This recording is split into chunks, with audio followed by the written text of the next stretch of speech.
నీవు విశ్వసించిన ప్రకారం నీకు అగును గాక అంటే ఏం మాట్లాడకుండా మళ్ళీ వెళ్ళి కార్యాన్ని చూసి సాక్ష్యం ఇచ్చిన వాడు శతాధిపతి. ఏం విశ్వసించాడో అదే జరిగింది అక్కడ. నువ్వు మాట చెప్పు, నువ్వు అను, అయిపోయింది అంతే. కొంతమంది వస్తారండి నిజంగా అస్సలు పరమ మొరట మనుషుల్లాగా ఉంటారా, మైండ్ పోగొడతారు. నాకు ఏందయ్యా ఒక మాట అను, నువ్వు ఒక్క మాట అన్నయ్యా నువ్వు అను అంటారు. మళ్ళా కనపడతారు, చూసావా నువ్వు అన్నావు, నాయం చేసేసాడు, ఎదుగో సాక్ష్యం అంట. నాకు ఆశ్చర్యం, ఇట్లా చాలామంది తగిలారు నాకు. అక్షర జ్ఞానం లేదు, కానీ నువ్వు అన్నయ్యా ఒక మాట అన్నయ్యా, నాయనకి చెప్పాయా, ఒక మాట చెప్పాయా, నువ్వు చెప్పు అయిపోయింది. నిజంగానే జరిగింది. చదువు ఎక్కువైతే లాజిక్లు ఎక్కువ అవుతాయి. ఎందుకు ఈ విషయాలు చెప్తున్నానంటే, యేసుప్రభుని గురించి జనం చెప్పటం కాదు, ఇతను వెళ్ళి అబ్జర్వ్ చేశాడు.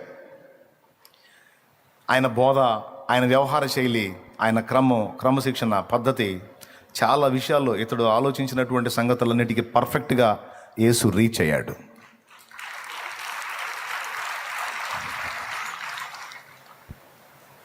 ఈయన సామాన్యుడు కాదు,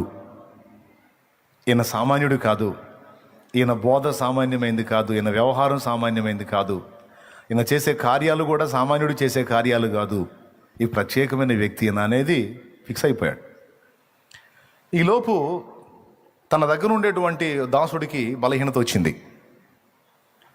పక్షవాతం వచ్చింది, కాలు చేయి పడిపోయింది. తనకెంతో నమ్మిన బంటులా గుండి పరిచర్య చేసేటువంటి దాసుడు, ఆడికేదో జబ్బు వచ్చింది, అరే చూయించుకోరా అని ఏదో పావలా బేడ ఇచ్చి వదిలించుకోవాలా, అట్లాంటోడు కాదు ఇతను. అన్యుడే, జీవం గల దేవుణ్ణి ఎరగని అన్యుడే, కానీ ప్రేమ కలిగిన వాడు. యూజ్ అండ్ త్రో అని వాడుకో వదిలే అనే టైప్ కాదు. కొంతమంది యేసుప్రభువును నమ్ముకున్న వాళ్ళలో, క్రైస్తవుల్లో ఈ టైప్ వాళ్ళు ఉన్నారు, యూజ్ అండ్ త్రో. కానీ ఇలా అలాంటోడు కాదు. అన్యుడై ఉండి కూడా, ప్రభువుని ఎరగని వాడై ఉండి కూడా, తనకు నమ్మకంగా ఉపచారం చేసిన వాని పట్ల దయబుద్ధి, జాలిబుద్ధి కలిగినోడు, కనికరం కలిగినోడు, వానికి చేయాల్సిన న్యాయం చేయాలనే మనసు కలిగినోడు, కృతజ్ఞత కలిగినోడు గనుక అడిగాడు, ఎట్లా వీడికి బాగుపడాలంటే ఏం చేయాలా? వైద్యాలు అయిపోయినాయి, తిప్పలు పడ్డాడు, వాళ్ళని సంప్రదించాడు, వాళ్ళు చెప్పిన సలహాలన్నీ చూశాడు. దాసుడికి యజమానుడు సేవ చేశాడు, కానీ అతను నయమై బాగుపడలా. ఈలోపు యేసుప్రభుని అబ్జర్వ్ చేశాడు. చివరికి యేసుప్రభు దగ్గర విషయం ఉందన్న సంగతి అర్థమైంది. చిన్నగా ఆయన రిక్వెస్ట్ చేశాడు, ప్రభువా, నా దాసుడు పక్షవాతం వచ్చి బాధపడుతున్నాడు, నువ్వు ఒక మాట సెలవివ్వు, వాడు బాగుపడతాడు అని యేసు ప్రభుని రిక్వెస్ట్ చేశాడు. ఈ విన్నపాన్ని ఆలకించిన ప్రభు, నేను వస్తాను, ఇంటికి వచ్చి నేను వాడిని బాగు చేస్తాను అన్నాడు. అయితే ఇతను అంటాడు, ప్రభువా, నీవు నా ఇంట్లోకి రావడానికి నేను పాత్రుణ్ణి గాను, ఎందుకంటే నువ్వెవరో నాకు తెలుసు. నువ్వు నా ఇంట్లోకి వచ్చి, నా ఇంట్లో సంచరించి, నా ఇంట్లో అడుగు పెట్టడానికి, వాసము చేయడానికి తగిన వాడను నేను కాను. నీవు పరిశుద్ధుడవు, నేను పాపీన మనుషుడను అని ఒప్పుకున్నాడు ఆయన. నువ్వు ఏ పాపము లేని పరిశుద్ధ దేవుడవు, నేను పాపీన మానవుడను, నా ఇంట్లోకి రావడానికి నాకు అంత అర్హత లేదయ్యా అన్నాడు. మరి ఎట్లనయ్యా, నువ్వు జబ్బు చేసింది దాసునికి అన్నావు, వాస్తవంగా దాసుని గురించి ఎవరు పట్టించుకోరు, ఏదో తుళమో పళ్ళమో ఇచ్చి చూయించుకోరని వదిలేస్తారు. కన్నవాళ్ళైతే లేదా ఇంటి వాళ్ళైతే వాళ్ళ గురించి కొంచెం శ్రద్ధ తీసుకుంటారు, కానీ దాసుని గురించి నువ్వు ఇంత శ్రద్ధ, కాబట్టి నాకు నచ్చేసావా, నేను వచ్చేస్తాను, ఇంటికి వచ్చేసి నేను ఆయన బాగు చేసేస్తాను అన్నాడు. అప్పుడు అంటాడు, లేదయ్య అమ్మో, నువ్వు నా ఇంటికి వచ్చేంత అర్హత నాకు లేదు, నువ్వు పరిశుద్ధుడవు, నేను పాపిని అని చెప్పగానే చెప్పాడు. ఇక్కడ తన అయోగ్యతను తాను గుర్తుపట్టాడు. దానికంటే ముందు వాడుకోవటమే కాదు, కష్టపడిన వాడిని గుర్తించి వానికి చేయాల్సినటువంటి న్యాయం చేసే మంచి బుద్ధి కలిగినోడు. అన్యుడైతేనే దేవుడు పక్షపాతి కాడు. ఆ పాయింట్ మీకు అర్థం కావాలి. క్రైస్తవుడైనా క్రైస్తవేతరుడైనా, దేవుణ్ణి ఎరిగిన వాడైనా దేవుణ్ణి ఎరగని అన్యుడైనా, నీతి ప్రవర్తన కలిగి ఉంటే, ధర్మబుద్ధి కలిగి ఉంటే, న్యాయబుద్ధి కలిగి ఉంటే, సత్ప్రవర్తన కలిగి ఉంటే, సాటి మనిషి ఎడల దైవికమైన ప్రేమ కలిగి ఉంటే, అలాంటి వాడిని తప్పకుండా ప్రభు దృష్టిస్తాడు.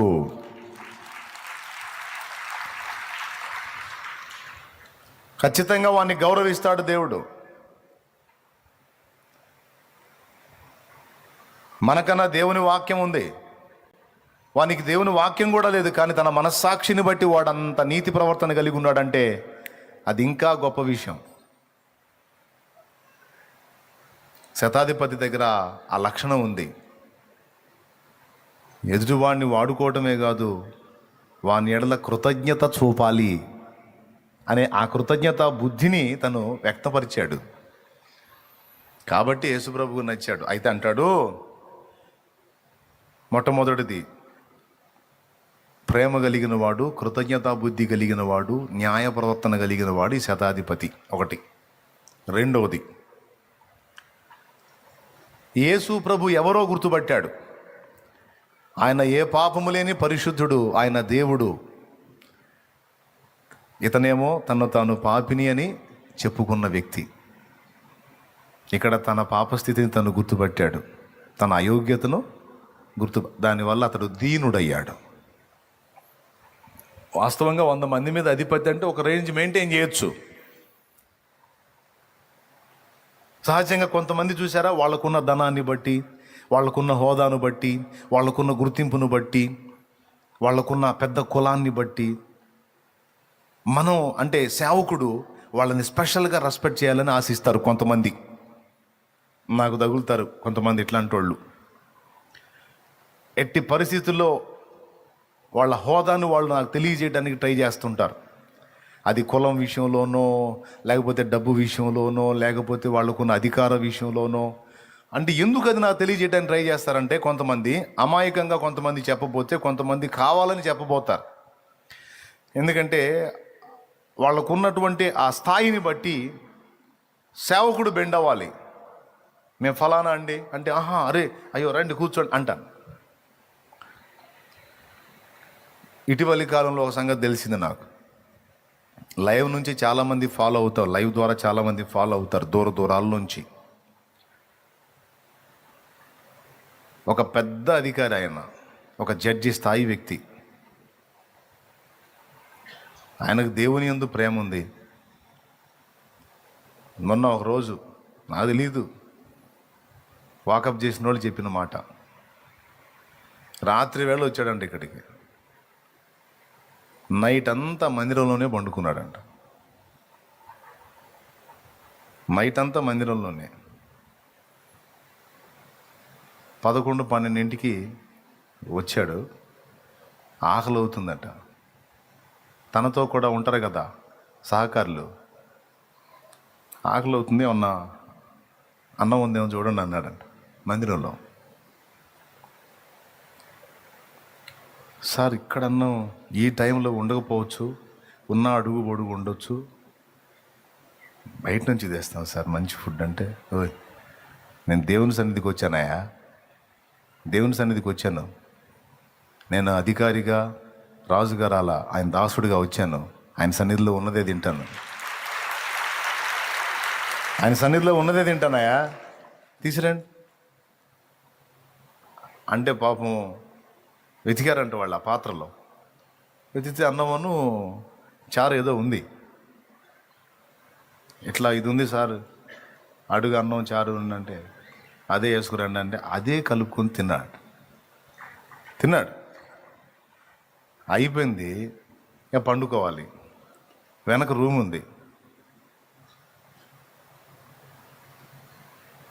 సార్ బ్యాక్ రూమ్ ఉంది, మంచిగా పండుకోవచ్చు సార్ ప్రశాంతంగా అంటే, దయచేసి మీరు నన్ను ఇక్కడ ఒక హోదా కలిగిన వ్యక్తిగా నన్ను చూడొద్దు. నేను ఒక సామాన్యుణ్ణి, నేను ఆయన దాసుణ్ణి. ఆయన సన్నిధిలో ఒక రాత్రి గడపాలని ఆశతో వచ్చాను. ఆయన సన్నిధిలో ఉన్నది అది మాడు చెక్కలైనా సరే అయ్యే తింటాను. భయంకరంగా దోమలు సార్ అల్లాడిస్తాయి సార్, మామూలు కుట్టవు సార్ అంటే ఆనందంగా కుట్టించుకుంటా, మీకెందుకు, నేను సన్నిధిలోనే పండుకుంటా అని ఆ రాత్రి రాత్రంతా కూడా సన్నిధిలోనే కాసేపు ప్రార్థన చేసుకొని పండుకొని తెల్లవారులేసి సైలెంట్గా వెళ్ళిపోయాడంట తన టీముని తీసుకొని. ఊహించగలవా? మళ్ళీ చిన్న స్థాయి అధికారి కాదు ఆయన, పెద్ద స్థాయి అధికారి. కనీసం నాకు కబురు పెట్టడం కూడా చేయలే ఆయన. నేను వచ్చానని చెప్పండి అనే కబురు కూడా లేదు. ఈ ఒక్కడే కాదు, ఇలాంటి వాళ్ళు చాలామంది ఉన్నారు. ఆదివారం ఆరాధన గ్యాదర్ అయ్యే వాళ్ళలో ఒక రేంజ్ ఆఫీసర్స్ ఉన్నారు. కానీ సామాన్యమైన వ్యక్తులకు వచ్చి మోకాళ్ళు వేసి ప్రార్థన చేసుకుని వాక్యం విని ఆత్మలో ఆనందించి ఆరాధించి సామాన్యులుగా లేచి వెళ్ళిపోతారు. అట్లా ఇక్కడ నుంచి అది దాటిన దాకా మామూలుగా బికారులాగానే వచ్చిపోతారు. చూసిన వాళ్ళు వాళ్ళని కూడా అరిసేవాళ్ళు ఉన్నారు. బైక్ పక్కన పెట్టాయా, అది పక్కన పెట్టా, ఇది పక్కన పెట్టా, వాళ్ళని కూడా గద్దించేవాళ్ళు. అలాగేనాయా, అలాగేనా.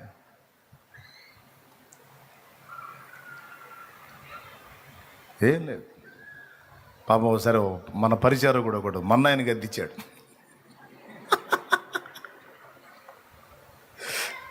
ఆయన చెప్పిన దగ్గర కాకుండా పక్కన పెట్టాడంట మన్నాయి బైకు. ఆడ తయారయ్యారే చెబుతుంటే అర్థం కాదు, నీకేమో ఆడ పెట్టిపోతాం, మళ్ళీ మేము తీసుకొచ్చుకోవాలి మోసుకొని ఆడ పెట్టి అని అంట. మా వాడు మాట్లాడాలి మళ్ళీ. అలాగేనా ఆయన సైలెంట్ తీసి పక్కన పెట్టి పాపం మన్నయ్య లోపలికి వస్తుంటే ఆ పక్కన చూసినోడు చెప్పారు, ఎవరు షాలేమన్నోళ్ళు అన్నరా, సొంత అన్నరా నాయన అని. పాపం అన్నా అని కేకేసుకుంటా పరిగెత్తాడు. అన్న సారీ అన్న, తమ్ముడు ఇందాక చేసింది కరెక్ట్, ఇప్పుడు నువ్వు చేసేది తప్పు అన్నాడంట మావాడు. నువ్వు ఇందాక చేసింది కరెక్టు, ఇప్పుడు నువ్వు చేసేది తప్పు. ఆయన నా తోడబుట్టినోడైనా ఆయన దేవుని మనిషి, నేను సామాన్యుడే. నాకేమో నువ్వు అంత రెస్పెక్ట్ ఇవ్వాల్సిన అవసరం లేదు. నలుగురికి ఎంత కొలతో నాకు అంతే కొలత, నాకేం స్పెషల్గా ఏం అవసరం లేదు. లెక్క ప్రకారం నేను తప్పు చేశాను, నువ్వు పక్కన పెట్టాను, వరుసలో పెట్టాలా? నా తప్పు అది, నువ్వు ఖండించావు, సూపర్, నాకు నచ్చావు, అట్లనే ఉండు. లేకపోతే ఇబ్బంది అయిపోయింది, పరిచర్య నడవదు. నీ పరిచర్య మంచిగా సాగాలని నువ్వు ఖచ్చితంగా గద్దించి లైన్లో పెట్టాల్సిందే, ఏం పర్వాలేదు. అంటే ఎందుకు ఈ విషయాలు చెప్తున్నానంటే, హోదాను చూపించుకొని, స్థాయిని చూపించుకొని, ధనవంతులమని చూపించుకొని, లేకపోతే అధికారులమని చూపించుకొని, ఏదో ఆ టైప్ ఆఫ్ వేలో ట్రై చేయొచ్చు. కానీ శతాధిపతి యేసు, అయ్యా నేను పాత్రుని కాదంటున్నాడు, నాకంత అర్హత లేదయ్యా అంటున్నాడు. ఎంత తగ్గింపు చూడండి.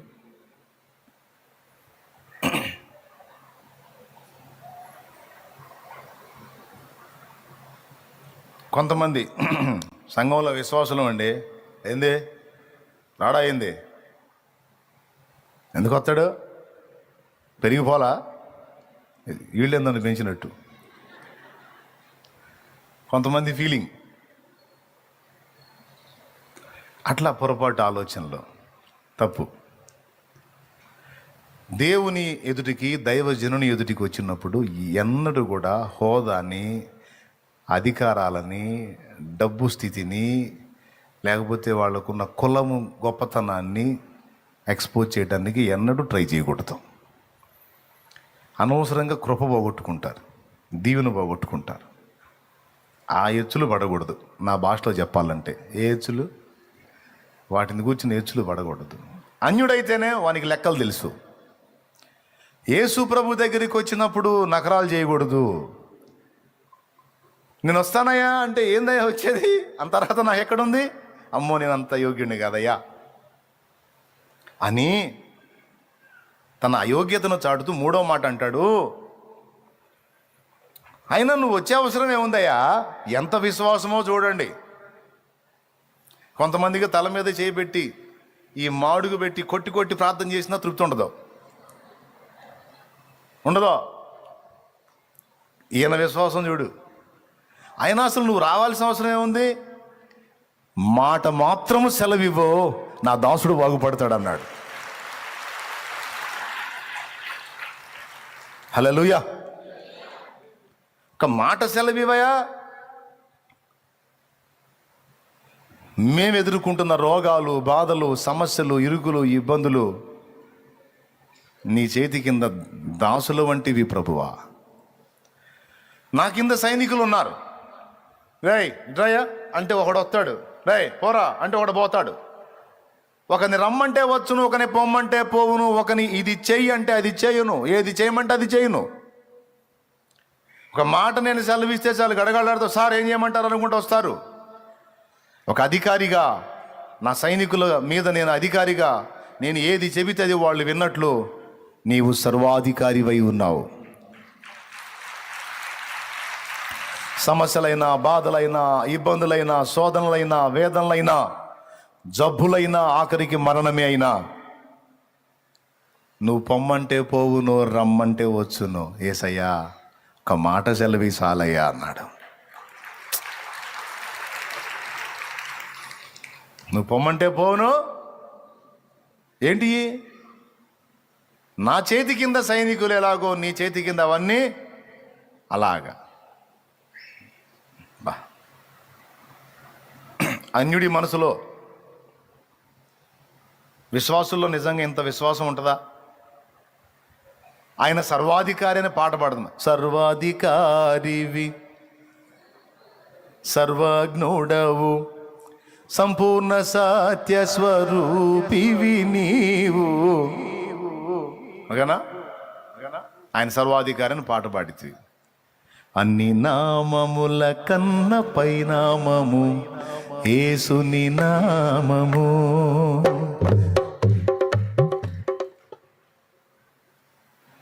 తర్వాత లైన్ ఏంది? కాదు, యేసునామం నాకు కూడా తెలుసులే. అన్ని నామముల కన్నా పైనామము యేసునామ. ఎన్ని తరములకైనా కొనియాడదగినది క్రీస్తు. ఇప్పుడు వాడండి. అన్ని నామముల కన్న పైనామము యేసుని నామము, ఎన్ని తరములకైనా కొనియాడదగినది క్రీస్తు నామము.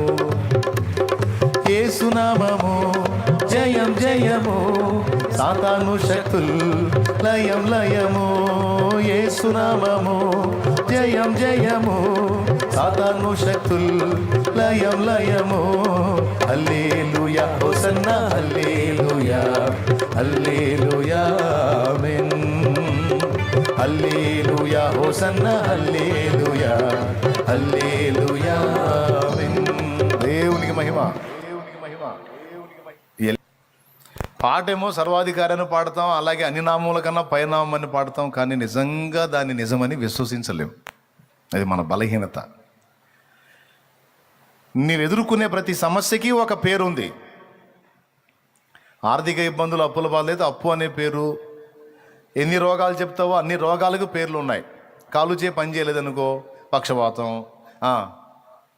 ముక్కు నుండి ద్రవం కారుతుంది అనుకో జలుబు, కళ్ళు రెండు ఎర్రగైపోయినాయి అనుకో కండ్ల కలకలు ఇప్పుడు ఫుల్గా ఉన్నాయి, ఒళ్ళంతా విపరీతమైన వేడితో ఉందనుకో జ్వరము. పేర్లు ఉన్నాయా లేవా? ఆయాసం, రొప్పు వస్తుందనుకో నెమ్ము అని. తర్వాత ఇంకేమంటారు దాని పేరు? ఆస్మా అని, అట్లా ఏదో ఉంటాయి పేరు. ప్రతి దానికి పేరు లేని జబ్బు అంటూ ఏం లేదు.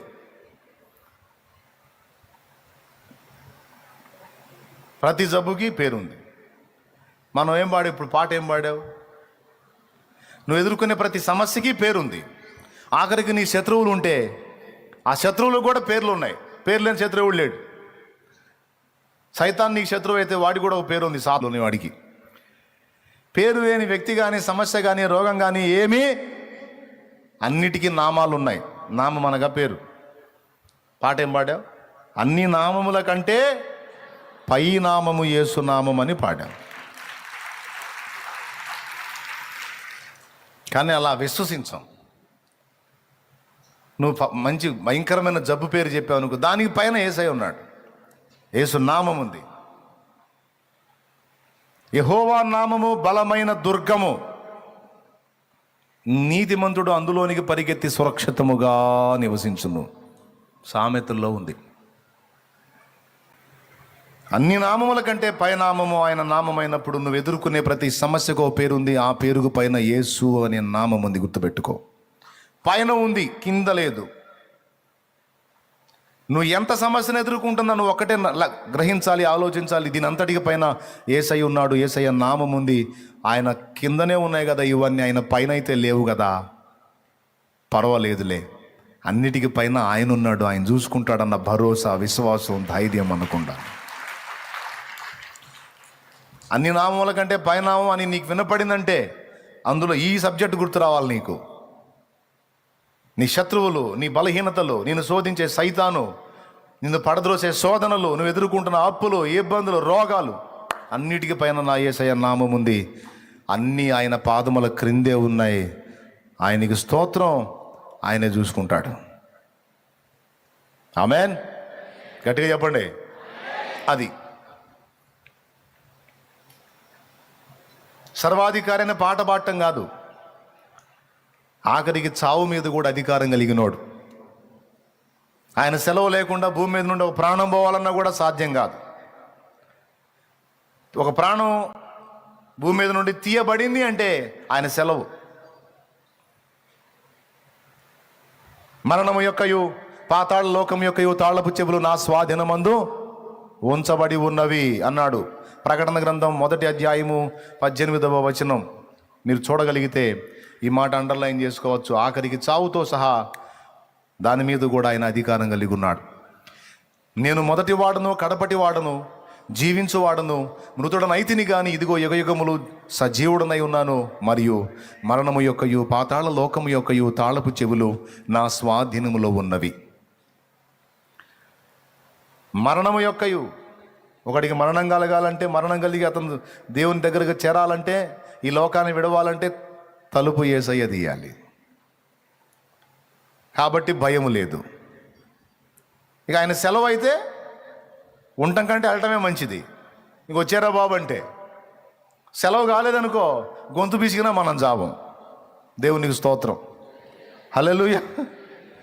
సమస్య లేదు, గొంతుకు తాడేసి లాగినా సరే కొట్టలాడుతాం కానీ సాపం.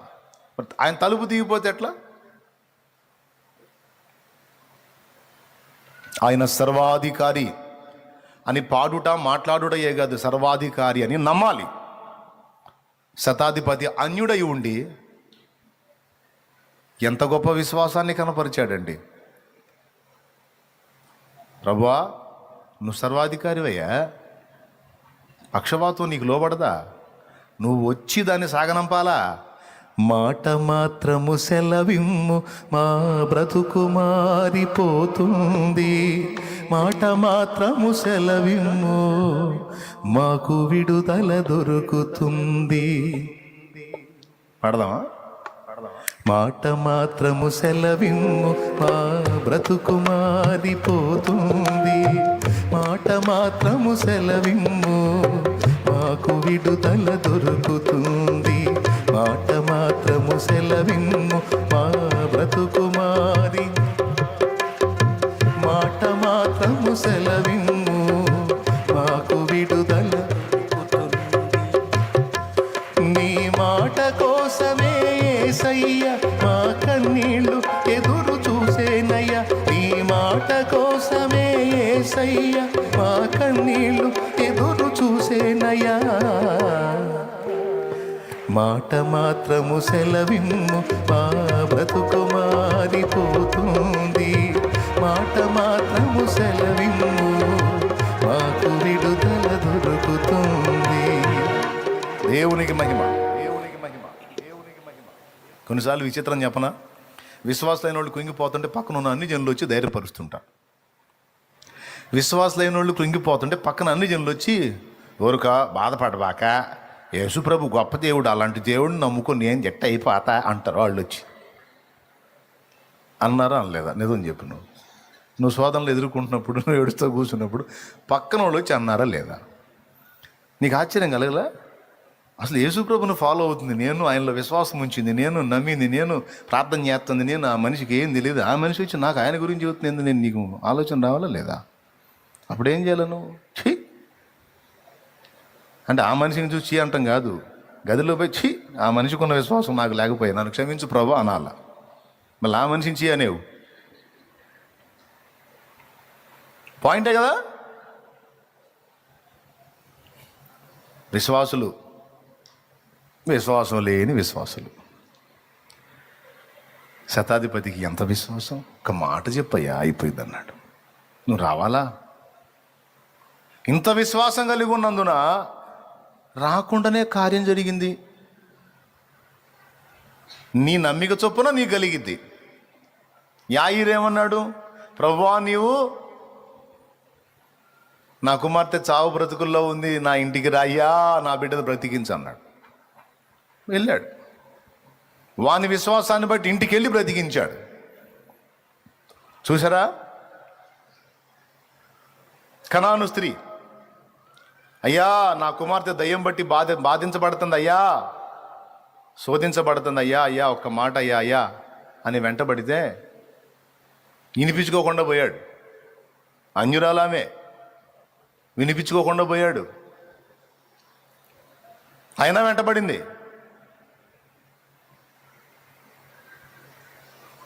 శిష్యులు చూశారు, అంతను గోల్ చేసుకుంటూ వెంటబడుతుంది, ఏందయ్యా అన్నారు. ఆయన 4 అడుగులు వేసాడు, ప్రభువా కరుణించను, మళ్ళీ కేకలేస్తుంది. అమ్మా పిల్లల రొట్టె ముక్కలు తీసి కుక్క పిల్లలకు వేయటం యుక్తము కాదు. పరీక్షించాడు ఆ మాటతో ఆమె విశ్వాసాన్ని, ఆమె నమ్మకత్వాన్ని, ఆమె అహాన్ని. ఓవర్ యాక్షన్ చేయలే. సురోఫెనికయ వంశస్థురాలు, అప్పట్లో అదొక రాజవంశం కిందట ఆమె. మరి ప్రిస్టేజీ దెబ్బతిందో కుక్క పిల్లలతో పోలిస్తే, అవునా కాదా? ఆయన ఆమె పోలా.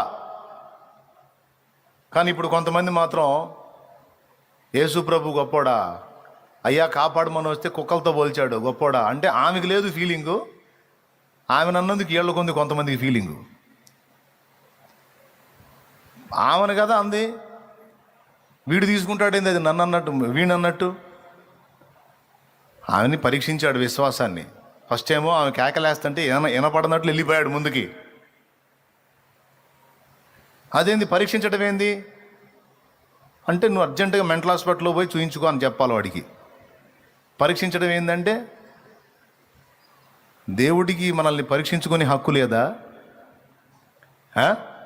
కుండ చేసిన కుమ్మరి రంధ్రాలు ఉన్నాయో లేవో నీళ్లు పోసి చెక్ చేసుకునే అవసరం లేదా? అట్లాగే మనల్ని సృష్టించిన సృష్టికర్త మనలో లోపాలను వెతుక్కొని సరి చేసుకోవాలి కదా, పరీక్షించుకోవాలి కదా. దేవుడు మనల్ని టెస్ట్ చేయొద్దా? దేవుడు మనల్ని పరీక్షించొద్దా? కొంతమంది మందారాలు మాట్లాడతారు. స్తోత్రం. ఎవరు? మందారాలు. దానికి ఇంకో పేరేంది? అది ప్రిల్లరా దాటి వెళ్ళిపోతున్నాడు, కేకలేస్తానే ఉంది. అవమానకరంగా మాట్లాడాడు. పిల్లల రొట్టె ముక్కలు తీసి కుక్క పిల్లలకు వేయటం యుక్తం కాదు. అప్పుడు ఆమె చూడు ఎంత తగ్గించుకుందో, ఓవర్ యాక్షన్ చేయలే. ఎంత తగ్గించుకుందంటే, కుక్క పిల్లలు బ్రతకాలన్నా కూడా పిల్లల బల్ల మీద నుంచి పడే రొట్టె ముక్కలు తినే కదయ్యా బతుకుతాయి, మరి లేకపోతే కుక్క పిల్లలకి ఫుడ్ ఎక్కడా? అప్పుడు అన్నాడు, అమ్మా అమ్మా నీ విశ్వాసం గొప్పది, పో నీ కుమార్తెను ఆ దయ్యము వదిలింది పోమన్నాడు. ఇక్కడ కూడా ఆమె ఇంటికి పోలా, త్రోవలోనే పోతా చెప్పాడు, పో నీ కుమార్తెను ఆ దయ్యం వదిలింది పో అన్నాడు. పోయి చూస్తే కూతురు బాగుపడింది. కొంతమందిని తాకాడు, కొంతమందికి మాట మాత్రం సెలవిచ్చాడు. ఈ మాట మాత్రం సెలవిచ్చిన వాళ్ళు ఎక్కువ మంది అన్యులు ఉన్నారు. అది వింత. అర్థమైందా? విశ్వాసులనేమో ముట్టాల్సి వచ్చింది, అన్యులకేమో జస్ట్ మాట చాలు. ఈ ఎంత ఆశ్చర్యమో చూడు, ఇది ఆశ్చర్యమే కదా. మనలో కూడా ఉండనంత విశ్వాసం అన్ని జనుల్లో ఉంటుందని మీరు ఎరుగుదురా? యూట్యూబ్ ద్వారా ఇప్పుడు ఎన్నో మెసేజ్లు వెళ్తూ ఉన్నాయి, మీకు తెలుసో తెలియదో. ఎక్కువ మన వాటిని ఫాలో అవుతున్న వాళ్ళు అన్ని జనులు, విశ్వాసులు మరియు అన్ని జనులు పిచ్చగా ఉన్నారు.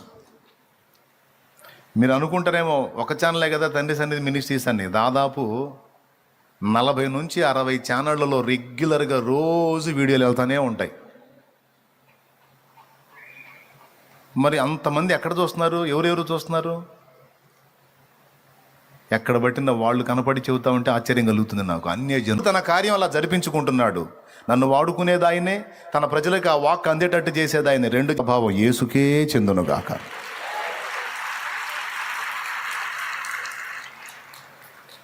హల్లెలూయా, గట్టిగా చెప్పు.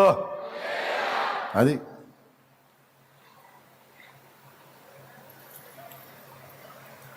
ప్రియులారా,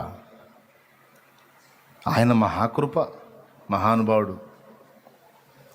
అన్ని జనుల్లో ఉన్న విశ్వాసం నీవు విశ్వసించినట్లే నీకు అగును కాక. పోమ్మా, నీ కూతురు బాగుపడిందంటే పోతే బాగుపడింది.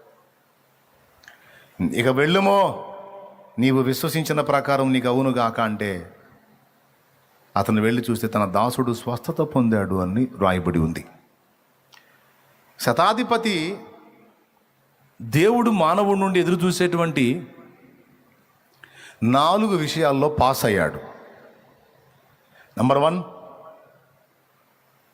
యూజ్ అండ్ త్రో అన్నట్లు కాకుండా తనకు కష్టపడి సేవ చేసిన వాడు దెబ్బతింటే వానికి ఉపచారం చేయటానికి తను నడుం కట్టాడు. అప్పటిదాకా తన చేత సేవ పొందినవాడు ఆ దాసునికి సేవ చేయటం మొదలుపెట్టాడు. దేవునికి మహిమ. ప్రేమ గదిది, కృతజ్ఞత గదిది. అది చాలా ఇష్టం దేవుడికి. కృతజ్ఞతను ప్రదర్శించటం, కృతజ్ఞత బుద్ధి కలిగి నడుచుకోవటం ఎంత ఇష్టమో దేవుడికి. అయ్యలారా, ఏముందిలే అనుకోవద్దు నాయనలారా, కేర్ఫుల్గా తీసుకోండి. దేవుడిని ఎరగని అన్ని జనుల్లోనే ఎంతో కృతజ్ఞత ఉంటే, దేవుడిని ఎరిగిన మనకి ఇంకా ఎక్కువ కృతజ్ఞత బుద్ధి ఉండాలి.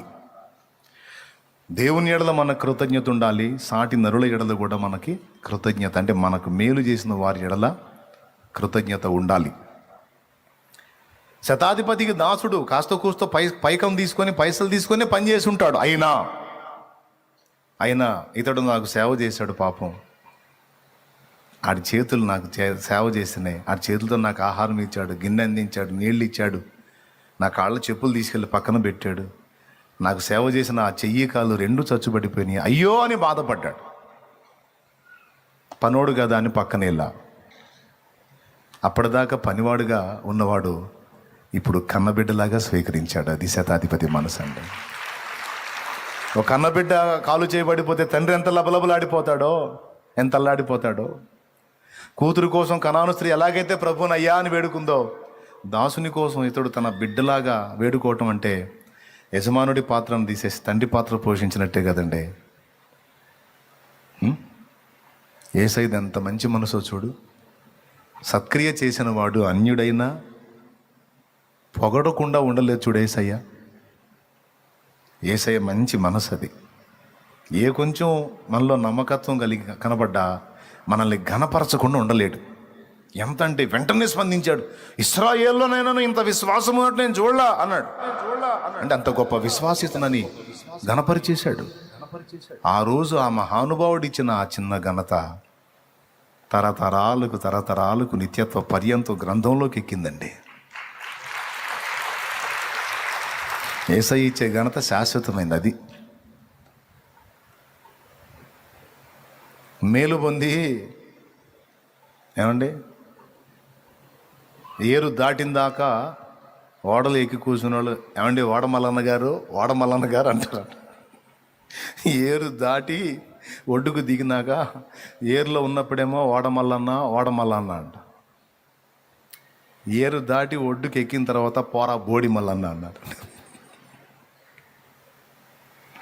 కొంతమంది బుద్ధులు అట్ట తగలబడతాయి. ఆ బుద్ధులు తగ్గట్టే బతుకులు తగలబడతాయి. కృతజ్ఞతా బుద్ధి. ఒక్కసారి మేలు పొందితే, ఒకసారి మంచి పొందితే, ఒకసారి సహకారం పొందితే,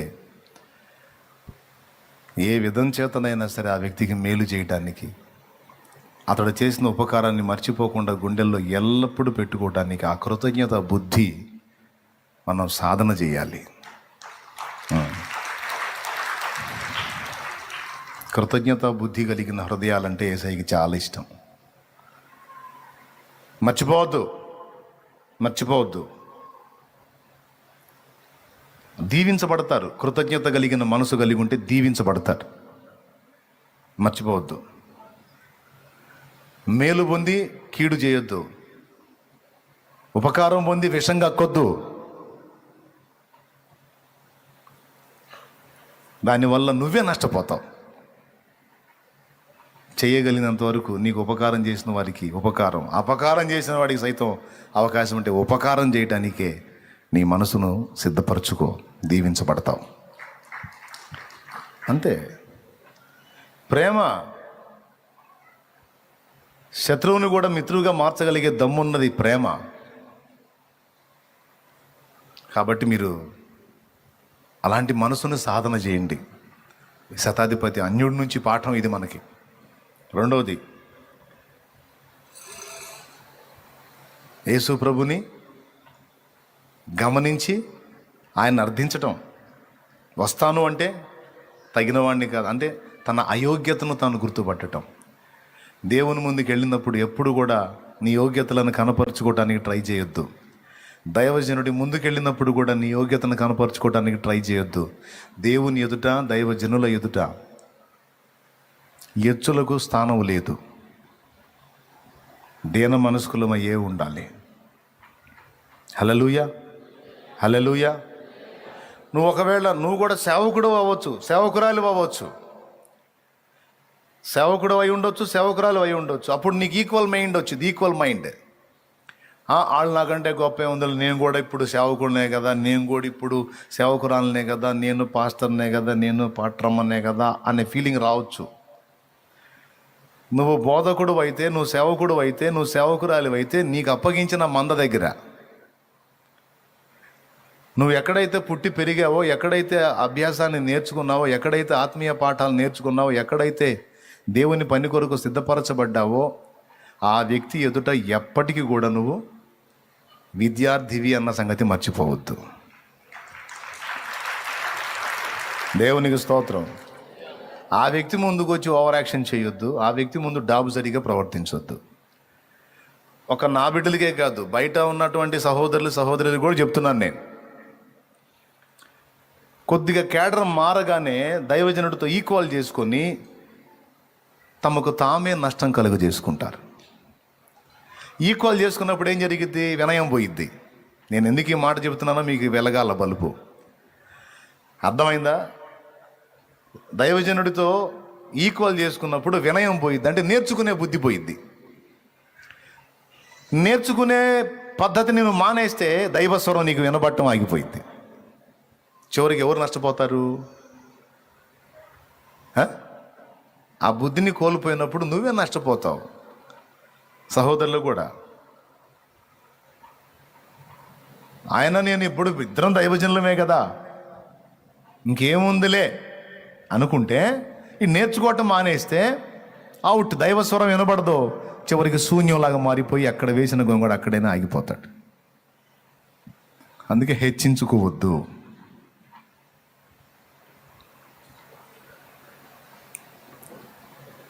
నీ మంద ముందు పో. నీకు అప్పచెప్పిన సంఘం ముందు నువ్వు నాయకుడివే, బోధకుడివే. మళ్ళీ వాళ్ళు నీకు వినయం చూపాల్సిందే. వాళ్ళ ముందు నువ్వు గౌరవంగా ఉండొచ్చు, ఇబ్బంది లేదు. వాళ్ళ ముందు నీ గౌరవాన్ని కాపాడుకోవాలి. వాళ్ళ ముందు నువ్వు కొంచెం జాగ్రత్తగా ఉండాల్సిందే. కానీ నిన్ను పెంచి పోషించిన ఆత్మీయ నాయకుని దగ్గర మాత్రం నువ్వు వినయాన్ని కలిగి ఉండాలి. దాన్ని పోగొట్టుకుంటే నేర్చుకోవటం మానేస్తావు. నేర్చుకోవటం మానేస్తే నువ్వే ఎఫెక్ట్ అవుతావు, పాడైపోతావు. నువ్వెంత పెద్ద మొనగాడివిగా మొనగత్తేవుగా, నీకు పైన నాయకులుగా దేవుడు ఏర్పరిచిన వారిని తృణీకరించకుండా నువ్వు జాగ్రత్త చూసుకోవాలా. లేకపోతే దాని నష్టాన్ని తప్పకుండా నువ్వు అనుభవించాల్సి వస్తుంది. ఆ రోజు కాకపోతే తర్వాతైనా దాని నష్టం మాత్రం ఖచ్చితంగా నువ్వు ఫేస్ చేస్తావు. అందుకే ఇప్పటికి కూడా నాకు ఉపదేశం చేసిన వాళ్ళని, రక్షణలో నడిపించిన వాళ్ళని నా గుండెల్లో పెట్టుకున్నా. ఇప్పటికీ వాళ్ళ ముందుకు పోయినప్పుడు నా వినయాన్ని నేను కలిగి ఉంటా. వాళ్ళ నోటి నుండి వచ్చే దేవుని మాటల్ని వినటానికి, ఆ సలహాను తీసుకోవటానికి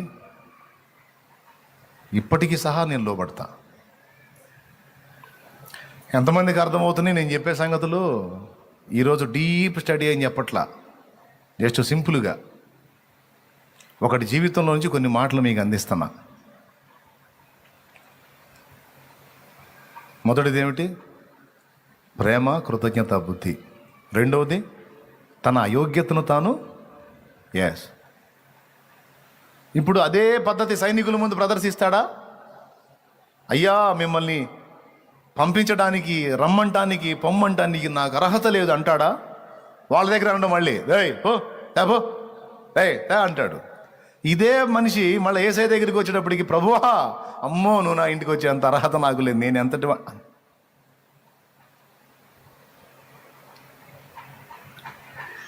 ఎవరి ముందు ఎలా ఉండాలో, దేవుని ముందు ముఖ్యంగా ఎలా ఉండాలో, దేవుడు ఏర్పరచుకున్న పాత్రల ముందు ఎలా ఉండాలో ఎరిగినవాడు.